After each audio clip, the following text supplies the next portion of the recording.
주변에 있던 다른 사람들 틀림없이 그랬을 거야. 야, 어디 누구도 검사 그거 약속해가지고 했는데 나중에 사건 끝나고 나니까 내가 언제 입 싹 씻어버려가지고 어떻게 됐다? 너 그거 증거 남겨라? 이런 걸 교육받지 않았으면 하지 않을 짓이에요. 보통 사람이 검사가 약속했는데, 대한민국 검사가 약속했는데, 대한민국 검사가 약속했는데 그거를 의심해서 녹취록을 만들 수밖에 없는 상황이라는 거. 이게 기존에 우리의 검찰이 얼마나 피의자나 피고인들을 이용해서 자기 사익을 취하고 수사의 편의를 보고 정치적 이익을 얻는 목적으로 사용했는지를 반증하는 거라고 해서 제가 크게 꾸짖었죠. 언론이 재미없으면 하지 말았으면 좋겠어요. 이제 다른 걸로 좀 바꾸려고요. 썰라고 방금 전에 우리 반응이 좀 그러니까 썰라겠습니다. 이제 멘트를 바꿀 때가 된 것 같아요. 언론이 이렇게 관심을 가지고 있는 사람한테도 이렇게 쪼개기 영장 청구를 하면서 괴롭히는데, 그럼 진짜 힘없는 일반 국민들한테는 그동안 어떻게 했을 건지 그게 너무 화가 납니다. 여기 우리 재밌는 국정 거지. 오빠. 우리가 들어오는 사람들은 가서 잘못한 건 맞죠? 그래서 재판을 가요. 재판에서 반성하게 만들어요. 그래서 인정하게 만들고 그냥 조금 더 가벼운 처벌로 그냥 끝나는 경우가 많은데, 억울한 사람도 억울한 이야기를 거의 못하는 상태로 그렇죠. 예. 최대한 적게 받으려고. 그러니까 재판장에 가서 누군가가 반성하는 것은 굉장히 중요하게 보는 것 중에 하나잖아요. 반성의 여지가 없다면 더 중벌을 내린단 말이죠. 그러니까 저희 같은 변호사들은 그때 어떤 수법을 많이 쓰냐면, 피고인은 반성하고 뉘우치려고 하고 있으나 변호인의 입장에서 그냥 죄를 인정하기에 아쉬운 부분이 있어서 이렇게 변호인의 권리로서 재판을 이끌어가면 일부러 그렇게 이야기를 해요. 안 그러면 나중에 반성 안 하네? 자백 안 하네? 중형. 해보면 정말로 변호인이야 변호인이라 치지만 내 의뢰인이 피해를 입는 거거든요. 그러니까 정말 이걸 싸워야 될 때 어떻게 싸워야 될지 막 고민을 해요. 네. 그게 얼마나 부당하냐는 거죠. 알겠습니다. 예, 자, 근데 김봉현한테 술 얻어 드신 검사들이 다 아니라고 그랬거든. 왜냐면 김봉현 말이 거짓이 안단 말이에요. 이거 중요한 뉴스 중에 하나인데 아무도 안 받았어요, 진짜. JTBC만 빼고는. 왜냐면 이 사건은 그냥 무슨 사기꾼 이런 차원이 아니라, 김봉현의 주장 등에 의하면 문재인 정부를 흔들 요량으로 검사들이 김봉현에게 허위 진술하게 만들었어요. 재판장에서 강기정 수석한테 5천만 원 줬다. 근데 그게 지금 현재로서는 사실이 아닌 걸로 드러났어, 사실상. 근데 나중에 반전이 이루어진 것이, 내가 이전에는 검찰 출신 정관인 이주영 변호사를 통해서 검사들한테 룸사롱 가서 술을 사 먹였다라고 주장을 했어요. 근데 그 검사들 중에 한 사람이 김봉현 관련한 라임 수사팀으로 왔어. 이 사건 자체는 나라가 흔들어질 사건이야.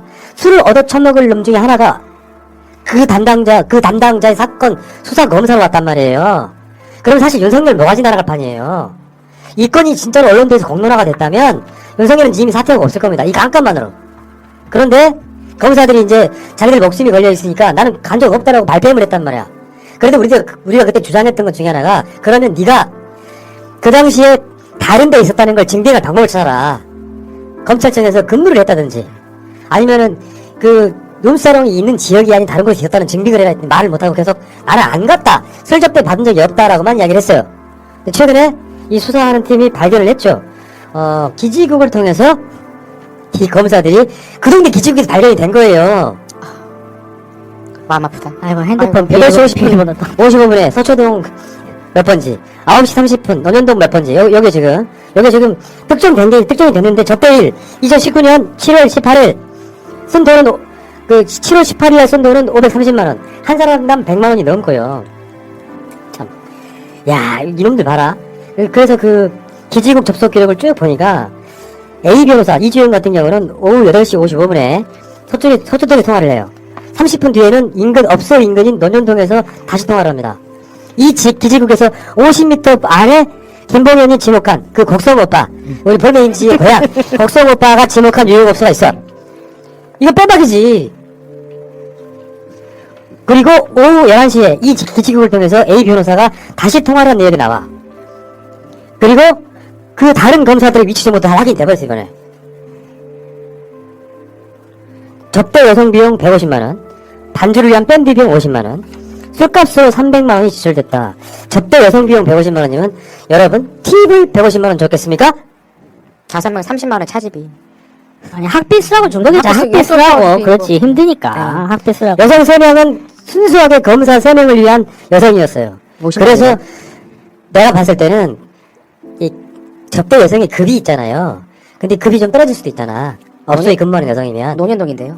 아니 또 그중에 떨어질 수 있잖아. 그래서 옆에서 불러와. 그게 보도일지 아닌지 잘 모르겠는데. 절대 그런 게 없습니다. 또 완전히 그 걔들이 놈사람에서 적대받았다는 모든 정황이 과학적으로 증명됐어요 지금. 밴드 있는 데에서 절대 그럴 일이 없습니다. 밴드 비용이 50만 원 나왔는데요. 잘하십니다. 들어서 알아야 돼요. 축하드려요. 쓸데없는 얘기 하지 말고. 네, 알겠습니다. 나왔다 준비하지 말고. 예. 에? 아니, 들었다니까요. 이 사건 이걸로 끝나면 안 돼요. 이 사건을 수사를 했던 검찰이 야당 정치인 등에 관련된 보고는 대검 감찰부를 퇴실하고 윤석열한테 바로 직보됐다는 사건이에요, 이게. 이 윤석열을 향하는 사건이라고. 검사들이 가서 술 처먹은 게 맞다는 게 지금 드러났잖아요. 강기정 수석이 5천만 원 받았다고 하는 것이 그렇게 떠들썩하는 조선일보 이 개새끼들아. 이거 보도 안 하면 뭐하냐, 왜? 윤석열이 방사원진을 만났기 때문이야? 뭐 이렇게 거지 같은 것들이 다 있습니까? 거지한테 말 너무 하시는 겁니다. 얘네들은 거짓말도 못해요. 거지도 이렇진 않습니다. 동량을 할지언정 자기 이렇게 거짓말을 하진 않아요. 근데 이게 우리나라 검찰이 어떤 식이냐면요. 이게 유명한 말이 있어요. 뭐냐, 검사가 성매매 관련 혐의로 고발이 됐는데 불기소 이유서가 뭐였냐면 관계 장면을 확인할 수가 없어서 무혐의였어요. 이것도 우리가 그냥 놔두고 정말 검찰한테만 그냥 맡겨놓잖아요. 그러면 우연히 기지국이 있는 데서 핸드폰만 있었을 수 있다. 이렇게 나와요. 정말로. 농담이 아니라. 이게 우리나라의 검찰의 모습이었고, 공수처가 왜 필요한지 이걸 보면서 마일리지 차근차근 쌓아가는 과정입니다. 정말 그런 면에서 봤을 때 윤석열이 고마운 것 같아요, 저는. 왜?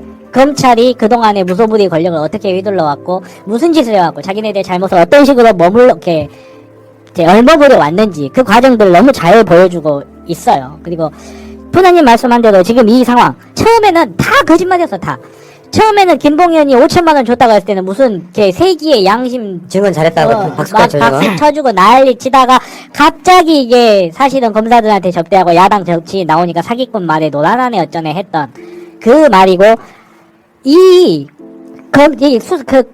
검사들한테 접대를 한 게 중요한 게 뭐냐면, 김봉현이라는 사람의 진술, 우리가 진술 100% 믿을 수 없잖아. 이 사람 언제 봤다고 믿어. 근데 그 사람의 진술이 디테일이라는 면에서 점점 구체적으로 맞아가고 있는 거예요. 이 사람의 진술의 신빙성을 굉장히 높여주는 거고, 이 사람이 정말로 검사들한테 5억을 썼는지 10억을 썼는지, 이 사람이 왜 지금 양심선언에 이르렀는지 하는 것들을 보여주는 거죠.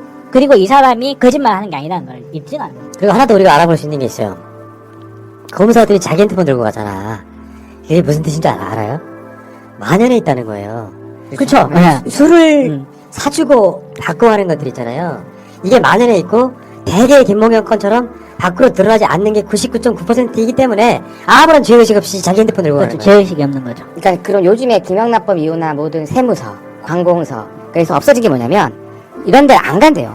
잘못 걸리면 자기 진짜 그 본보기로 잘린다 이거죠. 경찰의 여청계나 그런 분들이 비리가 다 없어졌어요. 근데 유일하게 남은 게 여기밖에 없는 거야 지금. 이 사건이 70년대 80년대 일어난 사건이 아니에요. 작년. 불과 1, 2년 사이에 일어난 사건이야.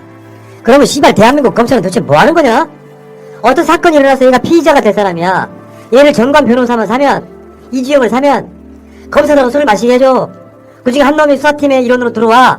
근데 이 새끼가 이점 바꿔 생각해봐봐. 놈사롱에서 정말 빚값선자가 놈사롱에서 여성 접대 비용 150만원, 밴드 비용 50만원, 술값으로 300만원을 썼어. 이것만 했겠냐고. 증빙할 수가 없어서 그런 거죠. 대리운전이라든지 차 타고 가면서 또 어떤 용돈이 오고 갔을지 모르는 거예요. 그렇죠. 근데 이런 사건이 일어나가지고 그 술을 얻어 처먹은 검사가 그 수사팀에 왔다는 것 자체는 검찰이 뒤집어질 일이라니까요. 이게 증빙이 된 거잖아요. 그 술 먹은 애들 중에 하나가 그 김봉현 수사팀에 왔다는 것은 이미 증빙이 된 거야. 그러면 그 검사들 3명이 술자리에 갔냐 안 갔냐만 증명하면 되는 거였어. 갔다고 증빙이 됐잖아. 조선일보 뭐하냐고. 이 윤석열의 검찰이 이런 짓을 했는데, 촛불 이후에도 검찰은 이런 짓을 하고 있는데, 그러니까 화 안 납니까 이게. 오해다. 술도 안 먹었고 마요네즈랑 고추장만 먹었다. 뭐 이래서. 아, 근데 진짜 그러니까 검찰 개혁하라는 거예요. 어떤 공무원이 이런 짓거리 하고도 뻔뻔하게 안 갔다고 우기다가 기지국 조사하니까 나와가지고, 이제서야 수긍하고, 이 새끼는 뭐가 쳐야 이게 법치가 깨지는 게요. 별게 아니에요. 법치가 깨지는 게 무슨 법이 작동을 안 하고 뭐 재판부가 마비되고 이래서 법이 깨지는 게 아니에요. 정말 검찰을 통하면 법에서 벗어날 수 있다라는 이게 바로 법치를 깨는 거예요. 그러니까 얼마 전에도 정의당에서 검찰개혁만 개혁이냐, 재벌개혁 안 하냐, 노동개혁 안 하냐 이야기하는데요. 예를 들어서 한번 이야기를 한번 해볼게요. 재벌개혁 한다 해가지고 상속세 탈루해서 국가기관 이용해 탄소세 탈루하면 사형 이렇게 법을 바꾼다 칩시다. 그럼 뭐합니까? 검찰에서 혐의 없는데? 하고 빼줘면 끝인데. 노동자를 보호하기 위해서 2중 3중을 만들고 산업안전법 만들고 저기 뭐야 저거 뭐지 그 징벌적 손해배상 만들고 하면 뭐예요? 검찰이 정관 변호사님이시구나 혐의 없는데요? 해버리면 법이 아무런 의미가 없어져요. 이게 조금 이게 요즘 이야기긴 한데 법이 균열이 생기는 건요 아주 이런 작은 틈이에요. 우리가 신경 못 쓰는 정말 이거를 조심해야 돼요. 예. 마지막으로 하나 말씀드릴게요. 최소한 우리 같은 사람도요. 요거는 뭐 언론사도 아니고 심지어 사업체도 아니에요. 진정화님이 가끔씩 뭘 가져올 때가 있어 선물이라고. 그래요? 뇌물이네. 들어봐. 바로 그거야. 그 이야기야. 가져오지 말라고 해요. 내가 그러면은 뇌물을 받잖아요. 하다못해 조그만 소품의 선물이라도 그 사람 자를 수가 없어요. 그래요? 아니 웃자고 하는 얘기가 아니고 진짜로. 자를 뭐야. 그러니까 뭔가를 얻는다는 것 자체가 불공정한 대상인 건데 심지어 이거는 범죄